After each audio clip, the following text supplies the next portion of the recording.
Hey, everybody, welcome back to the show. Super excited today for a real special guest and a look inside the opportunity to invest into professional sports. So this is super exciting.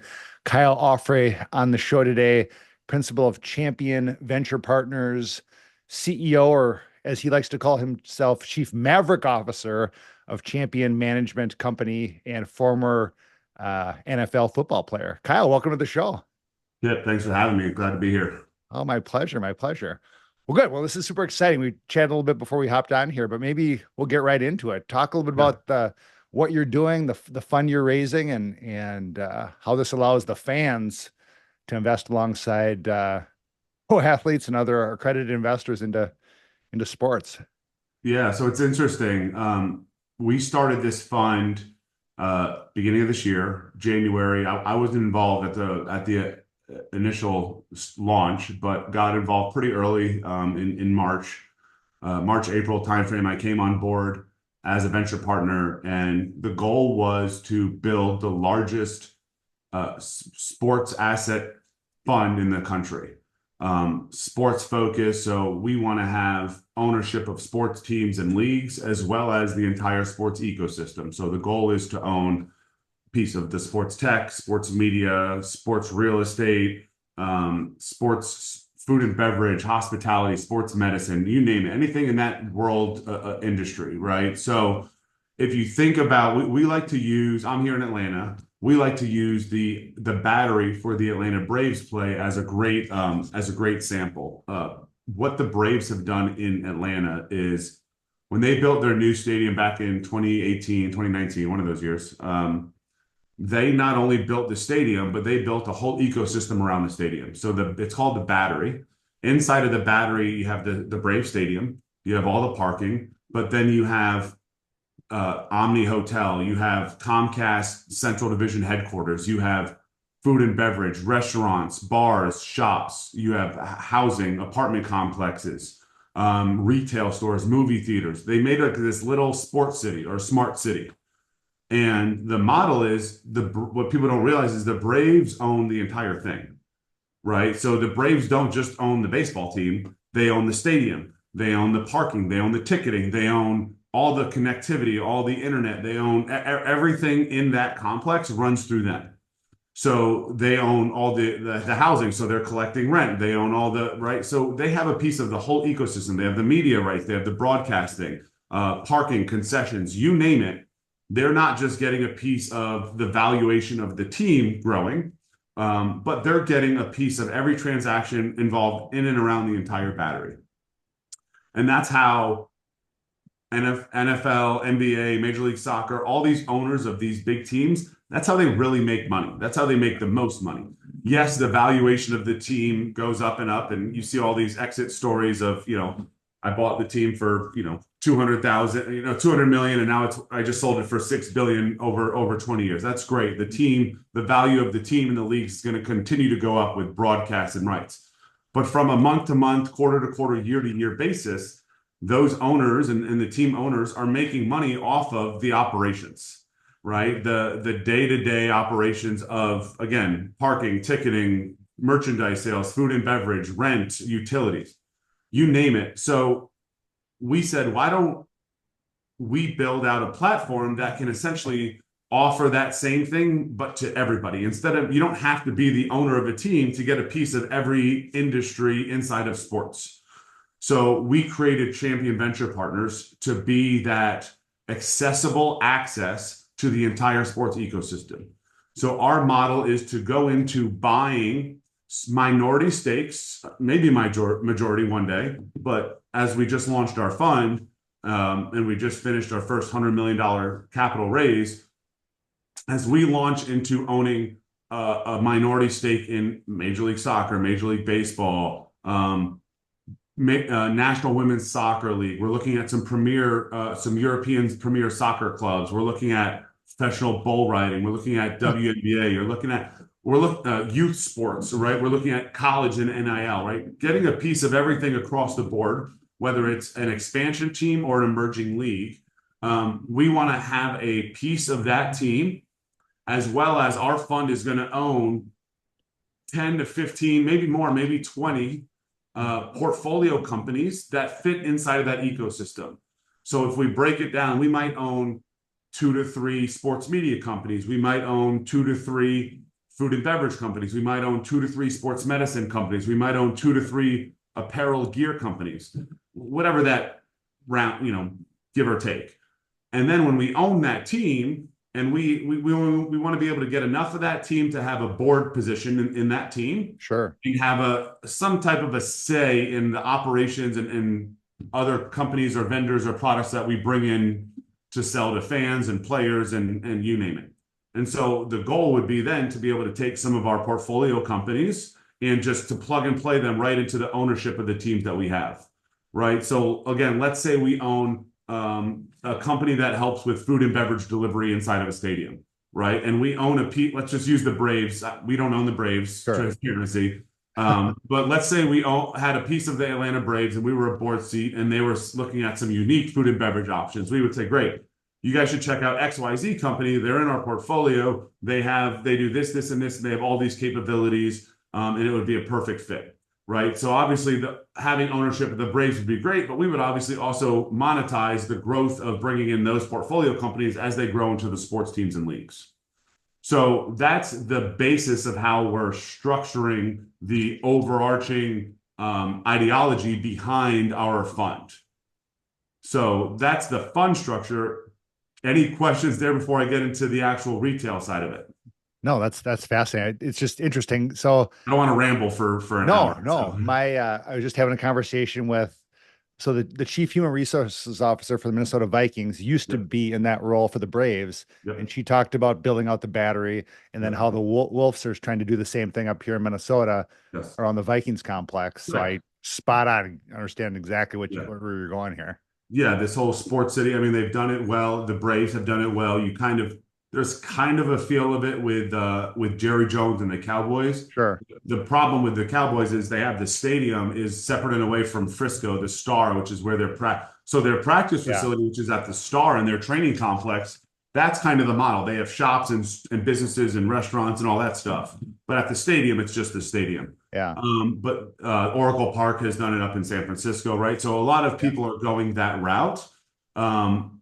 And people want access to sports, right? So if I'm sure you do being up in Minnesota, I'm sure you know a Green Bay Packers fan who has told you that they own a piece of the team. Right, exactly. Right? Yep. Every Green Bay Packers fan has a plaque, right? They said, I own a part of the team because obviously you can, which people love that, right? Oh, except the plaque cost them more than the shares of the team right. And it's actually a losing business proposition. They've lost money to make a plaque that says this plaque right here that says I own the Green Bay Packers, right? So from an investment perspective, I would say it's a terrible investment, right? But as a fan, as a retail investor, as maybe a non-accredited investor, right? They love that. They want access. People want access to owning sports teams and all this sports tech infrastructure, yada, yada. And so what we've done that doesn't exist today with our fund is we've created a path, which we will launch on January 1st of 2025. We will take our Class A preferred shares fund, which is the $100 million fund we have, and we are rolling it up into what's called an interval fund. Okay. An interval fund acts similar to a mutual fund to where people can buy and sell shares of the fund basically on a day-to-day basis, right? If you wanted to buy a mutual fund right now, you can log into your trading account or you can call your financial advisor and say, hey, here's $1,000. I want to buy $1,000 worth of XYZ mutual fund, right? Anyone can do that. You don't have to be accredited, non-accredited, whatnot. An interval fund acts as the same way, except it's interval, so you can do that quarterly. Okay. So every 3 months, people can buy and sell shares of our fund, which would give them ownership of the entire ecosystem that we have. Hold on a second. I got stomping kids upstairs. Sorry about that. So basically how it's structured is when we roll into the interval fund, anybody, John Smith, who might not be worth $1 million. He might not make $200,000 a year. So he's not an accredited investor. but he's a huge fan of, you're in Minnesota, the Minnesota Vikings, Okay. right? And we have one of the businesses, one of the sports tech companies that we've invested in, or the sports media companies, is out of Minnesota. And he's like, man, I love that company, would love to own a piece of it, right? No retail investor would ever be able to invest directly. Like, hey, I got $1,500. I want to invest in that company. They're Right. not, companies aren't made to do that, right? As well as sports teams aren't either. They're not saying like, oh, I want to own a piece of this sports team. Here's $1,500. Like, no, that doesn't exist. You can't do Right. that. You either have to write a $25 million check or you're out. Right. And so what we've done is we've created the model as an interval fund where any fan or any athlete can actually invest into our fund and have meaningful ownership in sports, right? And when I say any athlete, outside of the top, the Michael Jordans, the Tom Brady's, the Patrick Mahomes, who are making hundreds of millions of billions of dollars, Yeah. they can go, Derek Jeter bought the Miami Marlins. Great. He spent $25 million. It was a minimum investment. He got a piece of the Miami Marlins. Congratulations. Right. 99% of athletes can't do that, right? And then you also look to female athletes as well, or Olympic athletes, right? You hear the argument now, the WNBA, they make $70,000 a year, right? And then they all work a second job in the offseason. How can a WNBA athlete, outside of, they have marketing and all, right, all the other sponsors and all this, but someone making $70,000 a year, how are you ever going to have a piece of the action? Right. And so with our platform, they can invest into our fund. They would have shares in, they would have access to private equity, which most people don't have access to because there's a minimum. B, private equity usually comes with a hold period. So you have to buy a lockup period. You have to buy into the fund and you have to hold it for 5 to 10 to 15 years. You can't get your money back. With us, not only are we an interval fund, so you can buy and sell your position every quarter, we've also set up a secondaries platform with a company called Templum, where people can buy and sell their shares on a secondary market every day. And the Interesting. valuation of the shares is based off of the NAV of the entire fund. So the net asset value of the fund, which includes money in the fund plus assets in the fund and ownership and the valuation of the ownership and returns and all this, right? So that's how the NAV is based off of. And what Sweaters, our RIA, who's over the interval fund, a company called Sweater. Templums, our secondaries platform, but every day at midnight, Sweater sets the valuation of the fund on a day-to-day basis, right? So today, the fund might be worth $4. Tomorrow, it might be worth $4.20, or it might be worth $3.80, right? Just like general stocks, just like trading on the NYSE, Sure. people can buy and sell shares of our fund, either through our secondaries platform on Templum, or quarterly, they can divest or invest a big position through the interval fund, which is what we set up through Sweater. Very interesting. Yes. So that's how, what we've been doing. That's what we've been busy doing this year. Oh, at the same time, we've also raised $100 million in 6 months, 7 months. yeah, that's you were sharing that before the show. In our That's free incredible time. in this market. That's Yeah. great. Yeah. So I know this is a capitalist culture podcast, so I hope there's a lot of details around that. If people want to like dive in more, you can go to our website, championventurepartners.com, and like read more about it. I'm trying to summarize from a 30,000 point view as to what our fund does and the access, but it's a lot to take in. That's why it's like, hey, you basically set up a mutual fund. A sports asset class mutual fund is the best way to describe it that anyone can invest in. That's amazing. So how have you set it up in a way that you don't have to be accredited to be able to invest in this? So that's through the interval fund. Okay. So as the interval fund is situated, so we don't charge normal fees. Okay. So I don't want to go into the details of that because I don't want to mess up and then get in trouble. Sure. But most funds charge a 2 and 20 model, right? 2% fees, 20% carry. Because we are retail focused, we do not charge a carry. So we do not have 20% fees on our overall fund. We only charge a small 2-3% fee, and that is it. So we can have access to retail investors because we don't charge a carry. That's the short answer of it. Okay. The reason, and then then I guess your secondary question would be, well, how do you make money? You don't charge a carry, right? Sure. Private equity funds, they make money based on the carry, right? So the difference is all of our founders of our fund, which we've done differently, our founders, instead of charging a 20% carry, they have all personally invested into the fund and they own preferred class A, they own equity in the fund that they've invested in themselves. Mm-hmm. So they have skin in the game. Whereas if me and you wanted to go start a private equity fund tomorrow, we would give ourselves equity, right? And then charge fees. Yeah. Right? That's how private equity funds make money. Right. With us, we're not charging the 20% carry, which is a standard 220 fund model, because our founders, our three founding partners, which is Marcus Colston, who is a Saints all-time leading receiver, Yes. Super Bowl winner with Drew Brees. He's one of the co-founders. Nick Edwards is a former UFC fighter. Okay. And then played football at North Dakota State. And then Jeff McDermott's a big real estate mogul out of California. But those three personally invested capital into the fund. And so they have skin in the game. So instead of charging a carry on the back end, they're only going to make money if the fund is successful. Yeah. So they're putting their money where their mouth is, which a lot of these funds don't necessarily do. Sure. Which allows us to not charge a carry, which allows us to also open our fund up to retail investors. Oh, that's great. And how do you attribute the fact that you're able to raise all that money in the last 6-7 months? Like, good question. The short answer is, in my mind, the value proposition of sports ownership is very hot right now. So the sports industry, for the last 60 years straight, 60 years, the sports industry has almost doubled the performance of the markets. uh-huh. So the average return right now across the sports ecosystem, the sports industry, is about 19% over the last 60 years.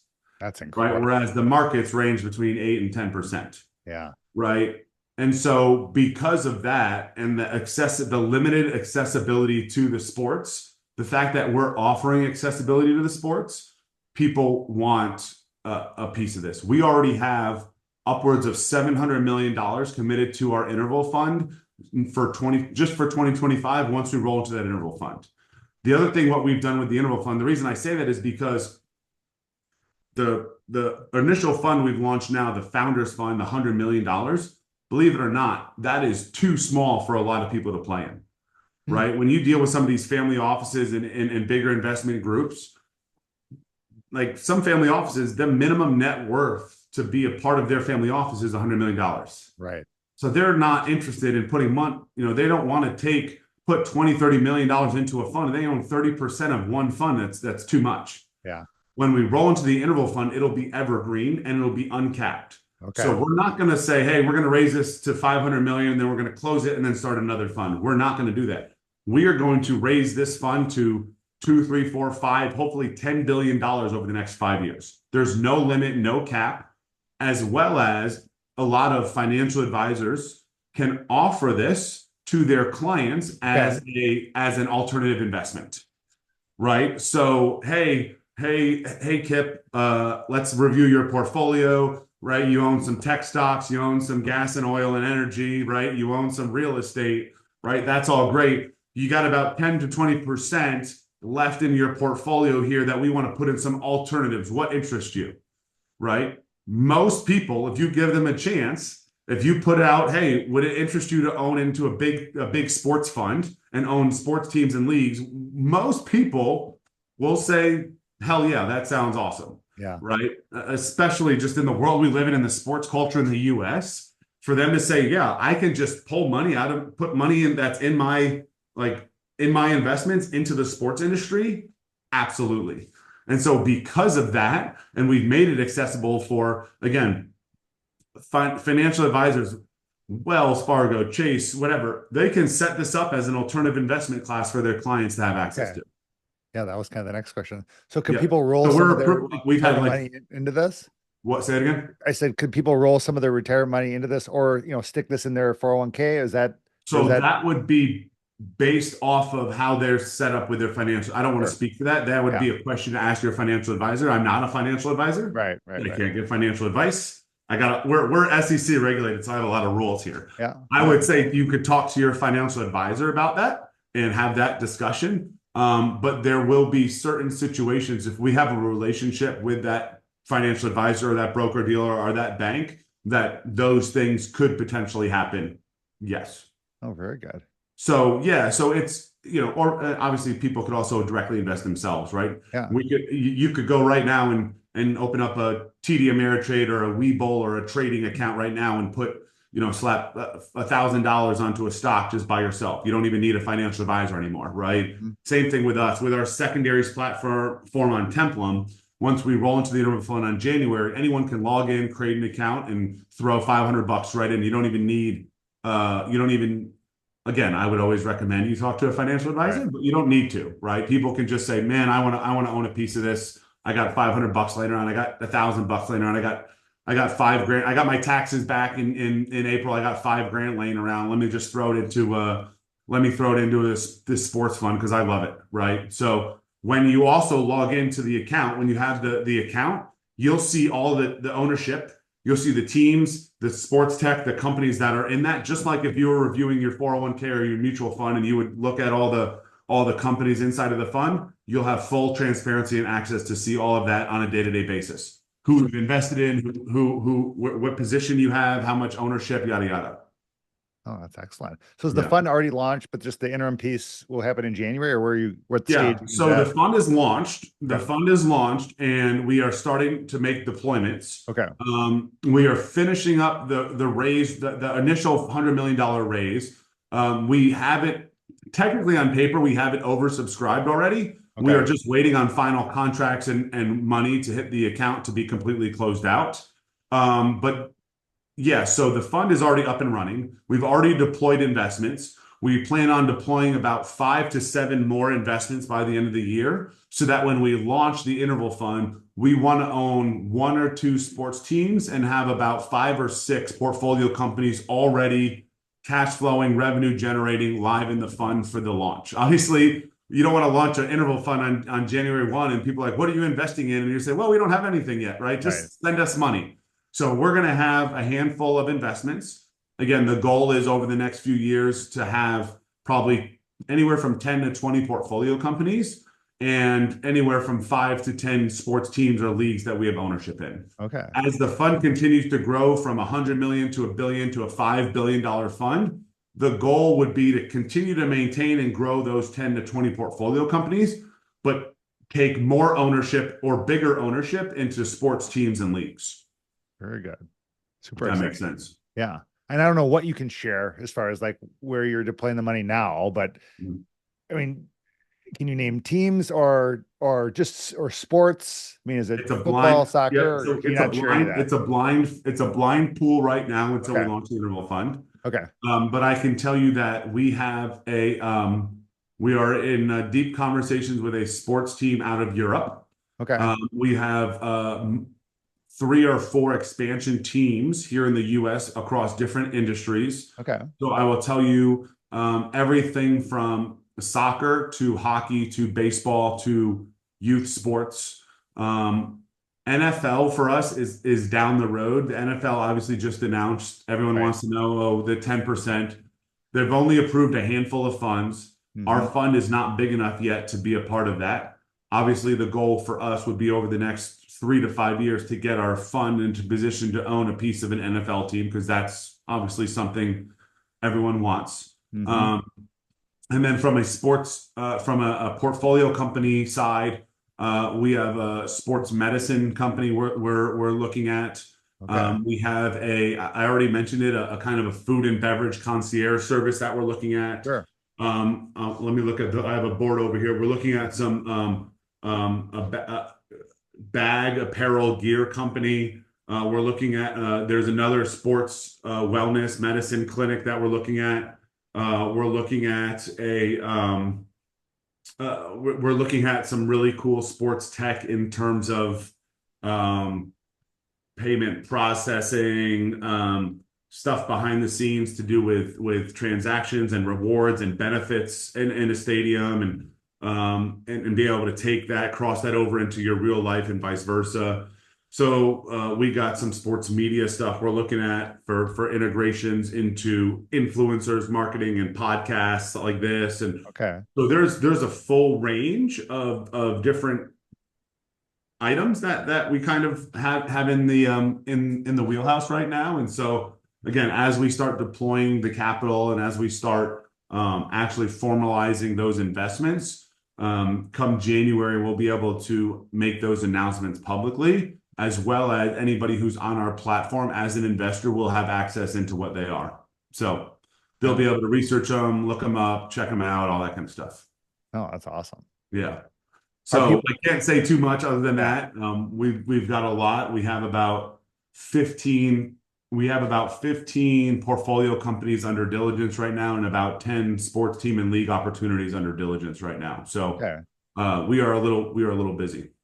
Yeah, I guess so. I Yeah. know you said you're oversubscribed now. Are people able to invest more now, or do they have to wait till January till you launch the retail piece? The only thing people could invest now would be accredited investors who want to come in right now, and they have to meet the minimum. The minimum has been only 25,000 for this Okay. accredited round, Sure. but I think we have already used up all the 25,000 allocations. So I would say the minimum I think now is $50,000. If people do want to get in now in that round, I mean, for us, it's first come, first serve. The first person to sign the documents and wire the money, you're going to get a piece. Mm-hmm. We have groups that could also sign a document tomorrow and wire the money, and the round is closed. Mm-hmm. So we're not like heavily promoting this round right now Yeah. just because the opportunity is limited. If Sure. you said, "Hey, I want in on this preferred round right now. I want access to it," because the great thing about the preferred round, it's $1 a share. So it's $100 million round. There's Okay. 100 million shares, $1 a share, and we want to. I can again give a range. When we launch the interval fund in January, we're going to look to launch it anywhere from $2 to $5 a share. Okay. So if it was the low end, let's say $2, right now you're at $1, Mm-hmm. right? You would say it's October 15th, and when if come January, I could buy and sell the shares, and that would be a nice 2x, 100% return in 2 months. Mm-hmm. Pretty good technically. Again, that Right. would be theoretical based on what the valuation of the shares are when we launch the interval fund. Yeah. The other thing with the Class A preferred shares now is they will pay a dividend. So you'll Okay. get a biannual dividend on those shares based on the net asset value of the fund. And so there's obviously additional value tied to those shares. So if people want to get in now, I mean, you probably got a few days left, maybe a week or two left maximum.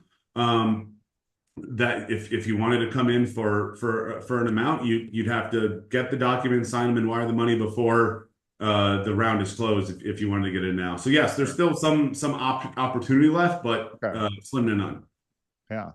How about as you're looking, I mean, obviously you've covered a lot of pieces, but Yep. where do you see, just some, as you're thinking about deploying capital, and it doesn't even need to be the ones you're looking at now, but just where do you see like the biggest opportunities out there to really grow the fund or just like Um, developing things that are just super exciting? so I think some of the biggest opportunities, I'll put it in three categories. One, I think it's pretty clear, especially in the US. I think the opportunity from a team and league standpoint in the women's sports is pretty big. We like women's soccer right now, NWSL. And the reason being is the women just won the gold medal in the Right. Olympics, which wasn't Yes. expected. Uh-huh. B, then you have the World Cup coming in 2026. You Yes. have the Olympics coming back in 2028, and then you have the Women's World Cup in 2030.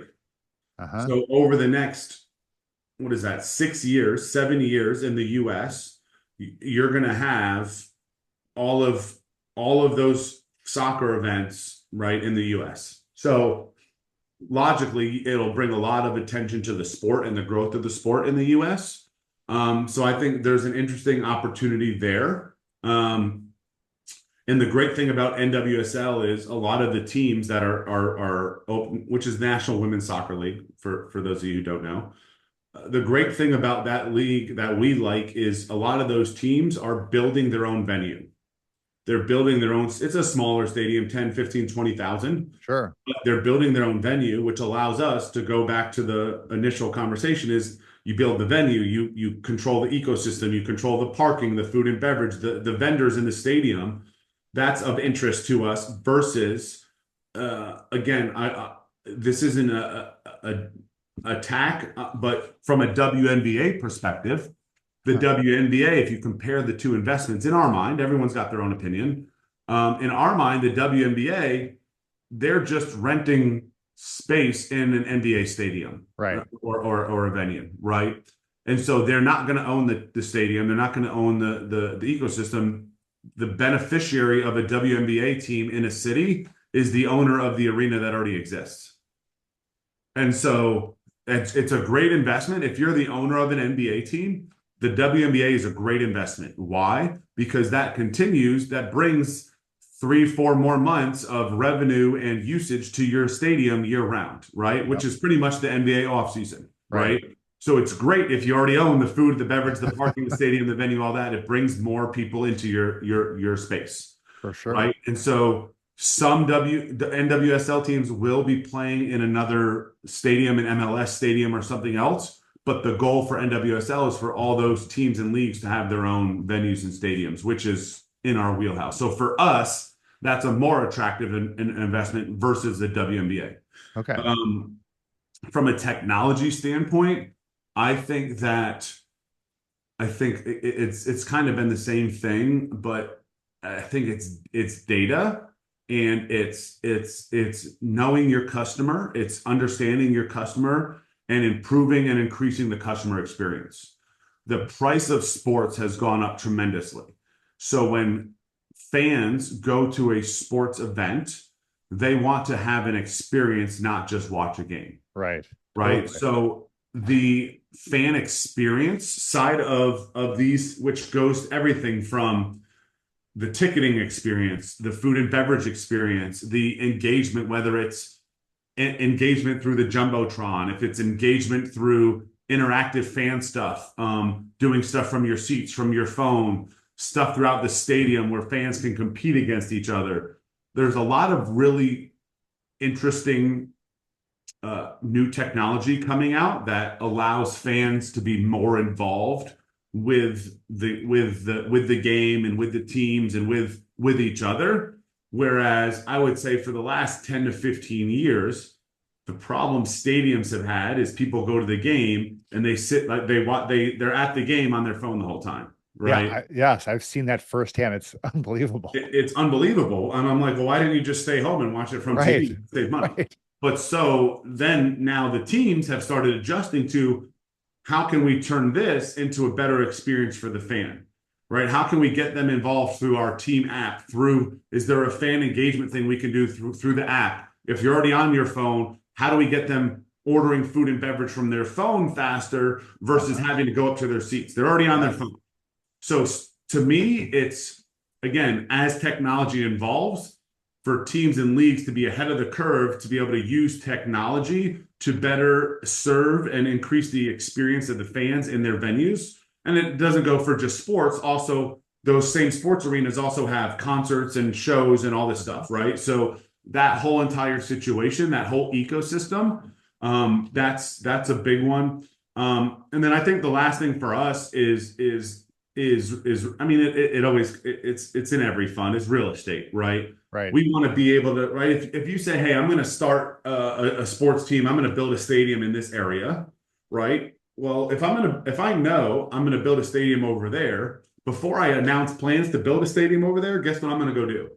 I'm going to buy the houses across the street. I'm going to buy the abandoned shopping center right next door. I'm going to buy I want to buy the area, the real estate in and around the stadium to be able to own and control that. And so you're starting to see a lot of teams and leagues, when they know they're going to expand or go to this area, they start buying up all the real estate in that area so that they can rent it out or own it. Or as soon as if you own a property and then you announce, I'm going to put a stadium, that property alone is going to go up by 50%. Right.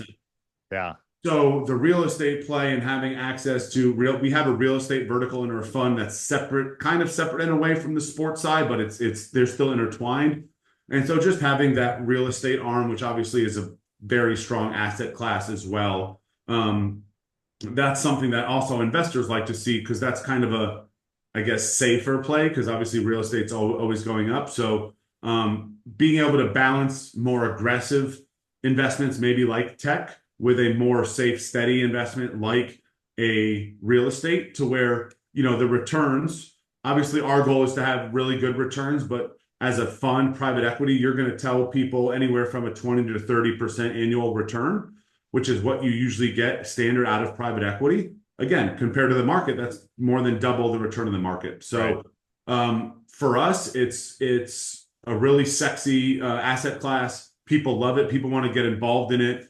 And people just want access to it and they don't have it. So that's kind of what I would say we're focused on. And I'll add one thing, which I think is really cool.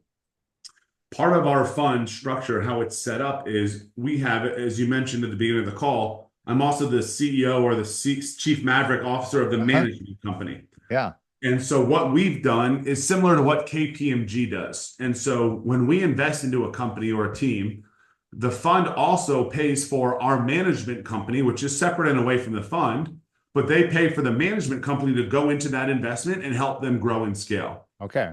So here's the interesting part. Our management company is pretty powerful. So our CTO, our CTO, Chief Technology Officer, and CIO, Chief Information Officer, is a guy named Ed Crump.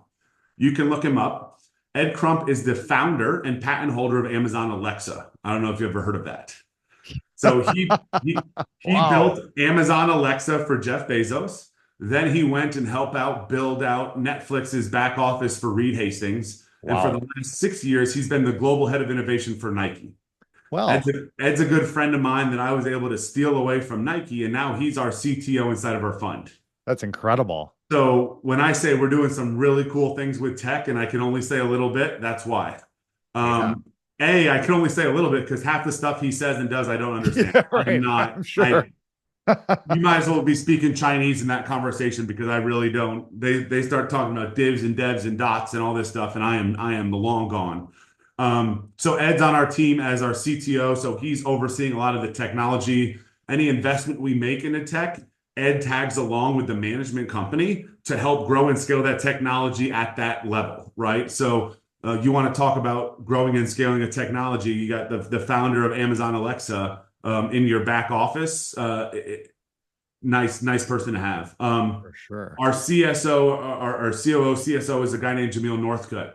Jamil Northcutt's been the SVP of League Advancement for Major League Soccer for the last 6 years. And before that, he was in the NFL front office for 4 or 5 years and bounced around with a bunch of teams. Oh. So he's also on for our operations and strategy. And so again, when we go into sports teams and leagues, especially an emerging team or a new team, we bring him right into the front fold to help build and grow and run those operations and build the team and organization and the whole structure.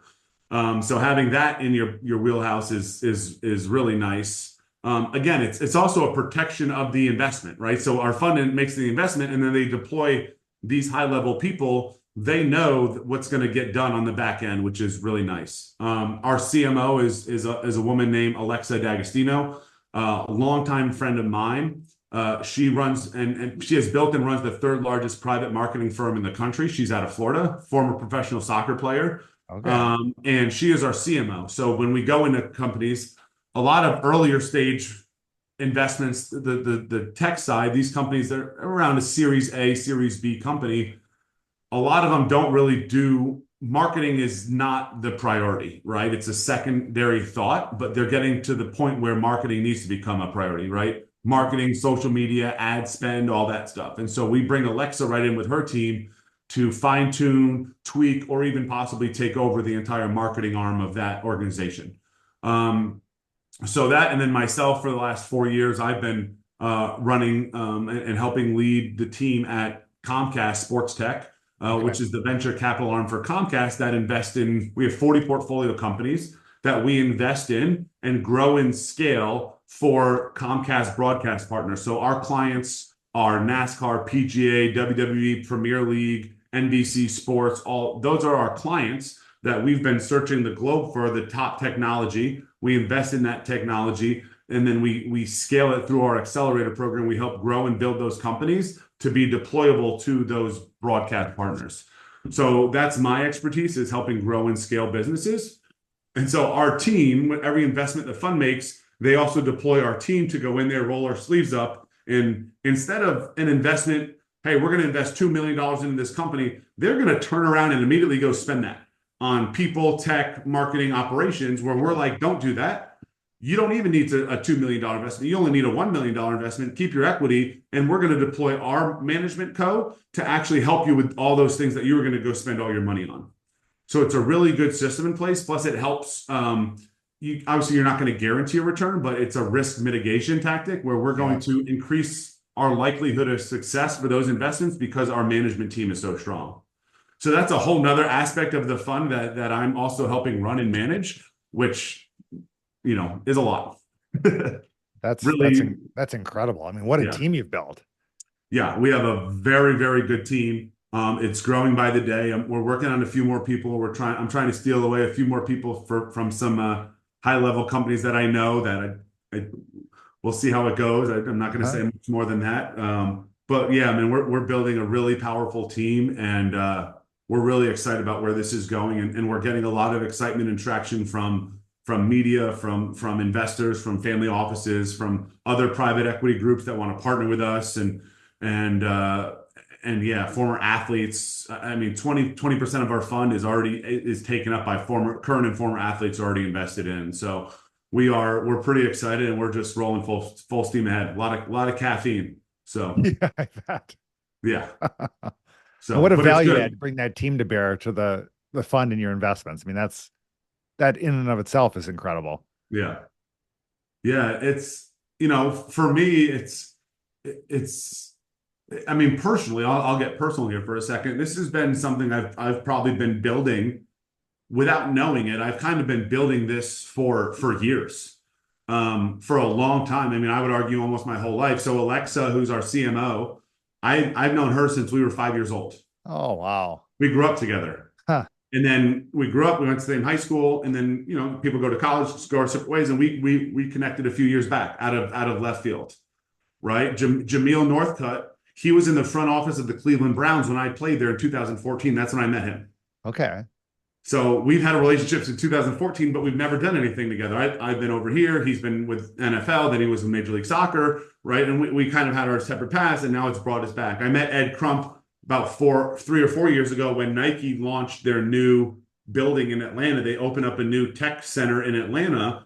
I was invited to the grand opening of that because my role with Comcast and our sports tech program is right here in Atlanta. Okay. So I was invited to that, and that's where I met Ed. And since then, we've become good friends. And so it's been this culmination of relationships over years and years that finally came together when I got brought into CVP, and they said, "Hey, we want you to run and build our management company." I immediately knew who I was going to call. Right? I was like, "Oh my God, this is so perfect. I can finally work. These people I've never worked with before. We finally have a platform that we can bring all these talented people together and do something really great and powerful." And that's what we've done. So that's been really exciting for me personally. And I know our team is fired up about it because, we're going to do some really big and exciting things. And we finally have the platform and the vehicle. So kudos to Marcus and Nick and Jeff for putting together this vehicle as well and structuring it the way they've done, because it's a lot of fun.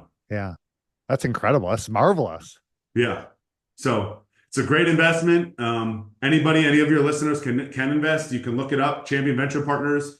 They can check out Templum. They can log in, create an account, and you can invest whenever you want. So I've been rambling for like 45 minutes. What questions do you have for me? Is this the goal of the capitalist culture, or what? This is perfect. Capitalism Absolutely. on 3. Absolutely. Yeah. Maybe to shift gears a little bit, maybe talk about just leadership lessons you learned in your time playing in the NFL, whether it's from coaches or other players, or how you've developed as a leader. Maybe chat a little bit about that.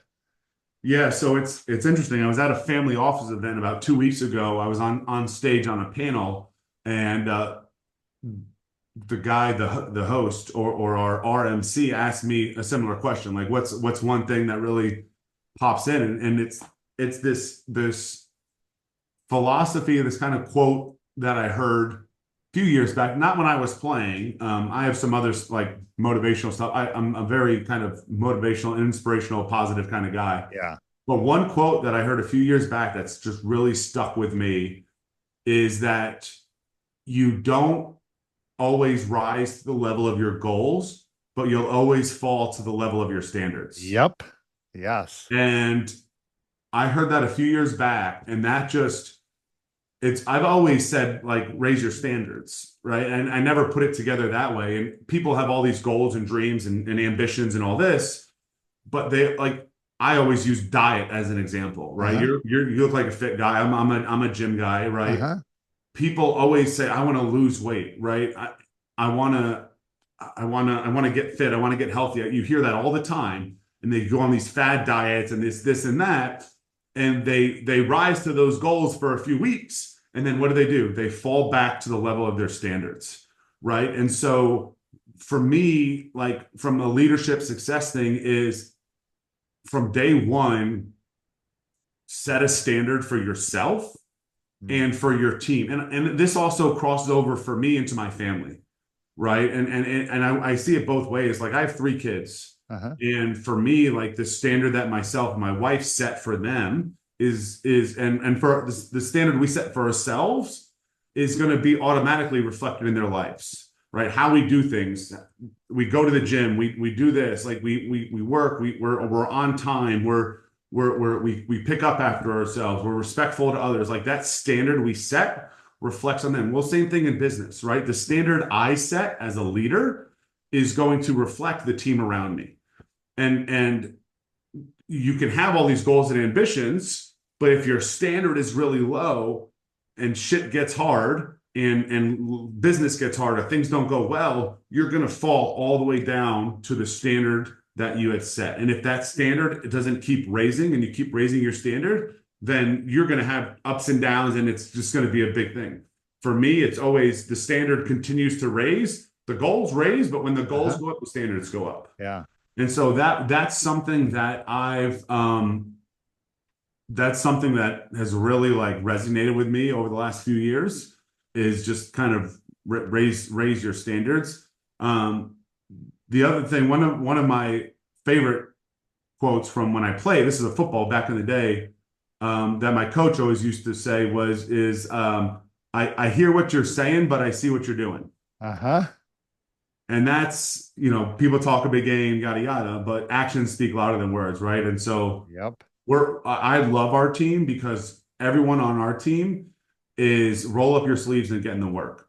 And Mm-hmm. I am a early morning guy. I am a late night guy. I am a grinder, work 7 days a week. I've got two phones. One's blowing up. Like it's go, go, go. And I've surrounded ourselves and our team is surrounded by people who are the same way.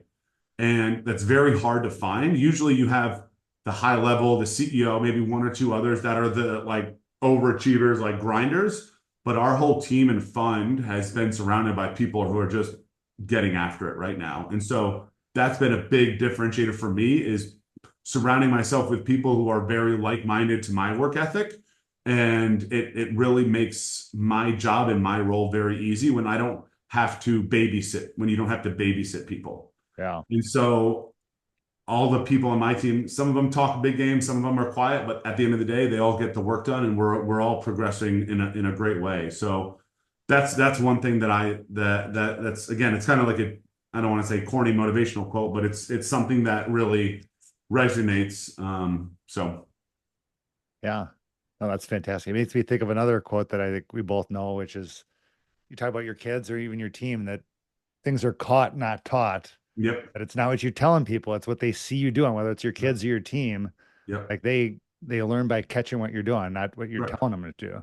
Yep, exactly. Yeah. And so that's yeah, I mean, and for me, I'm the same way I am on this podcast, when I'm in a meeting, when I'm in a boardroom, when I'm on a call, when I'm at a family office event, or when I'm with when I'm with my kids, I'm pretty much the same way. Uh-huh.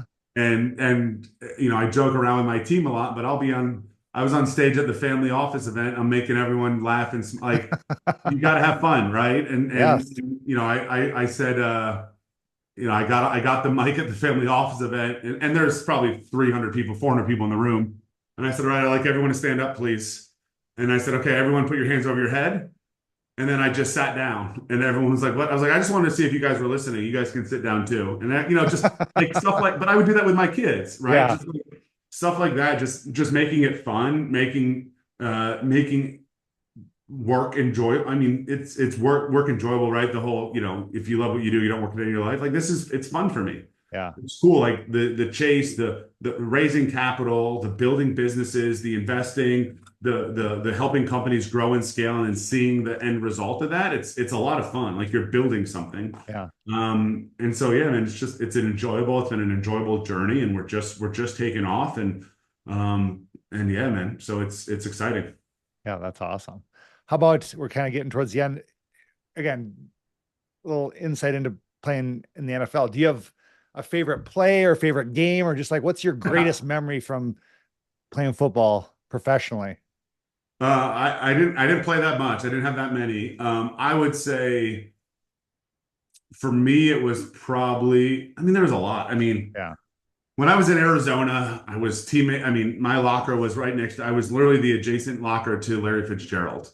Yeah. So So he's from Minnesota. So you went to high school just down the street from me. Yeah. yeah, I mean, great guy. I mean, I can stand up and say I caught passes from Tom Brady as a Patriot, right? Like when I was there, like Yeah. just that. I mean, I don't even need to play a game, like just in practice, Yeah. right? Catching passes from Tom Brady, and I lined up, and I was in New England when Gronk was hurt, so I was getting reps as at tight end, and Yeah. line up, and I watched that guy. I grew up watching that guy, and I grew up watching him win Super Bowls, and then all of a sudden you're freaking standing at the end of the lines, taking a snap, and you're taking reps with him, and he's throwing Uh-huh. you the ball, and I caught a pass from him in practice. The first time I caught a pass from him in practice, and it was a live scrimmage, and I was lined up, stood up on the left side in the slot as a tight end, and he threw me just like a little quick, pass, and whatever, I got 5-7 yards, and then I got up and went back to the huddle and ran the next play. It was a run play or whatever, and then we came off, and I went to the sideline, and I was like, holy shit. Like I was, and you can't, like, you can't show excitement. Like you Yeah. can't be excited about it. I'm not like, all right, timeout, Belichick, stop practice. Tom just threw the ball. But like I caught a pass from Tom Brady live in practice.